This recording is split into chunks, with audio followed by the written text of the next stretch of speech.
A real quick follow-up on that 66 bassman. Number one, the old GE 6L6s were really, really weak and mismatched by about 15%, so there was a hum.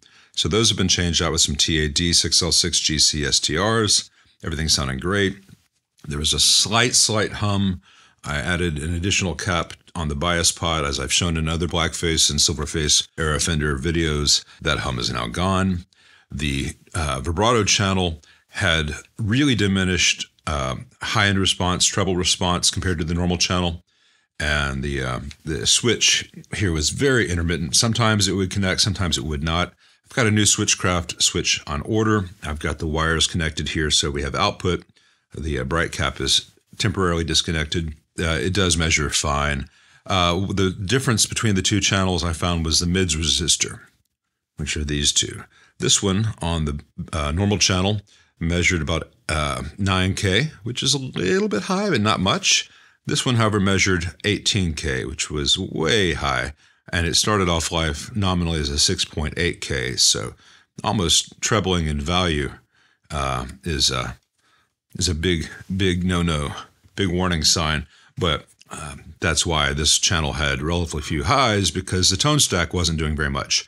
So I happened to have two new old stock 6.8Ks. They were in place, and both channels are sounding much more accurate, and we have a lot more volume out of the output of the amp. If the owner wants to try some different preamp tubes, it could probably have a little bit more gain still. These are very old 12X7s, but they are working, and only slightly microphonic, but you don't need a tech to change out tubes. So here's the normal channel.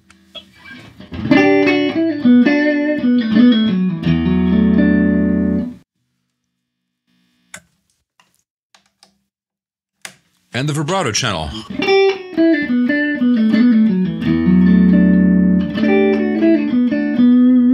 Has a little bit less gain than the normal channel, but that's to be expected because the tremolo has a little bit of insertion loss. So just turn it up a little bit to compensate.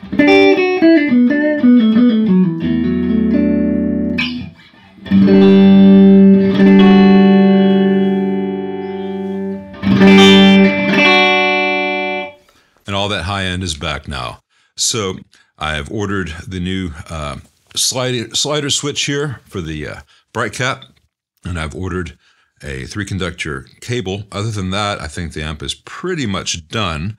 I removed the wires on those added jacks on the back that you saw in part 1, and I'll talk to the owner and see if he wants to reuse those holes. We could put some mid-range controls on each channel, or just one channel, or just leave them as they are, connected to nothing, which seems like a metaphor for something depressing, so we won't get too far into that. Anyway, thanks for watching.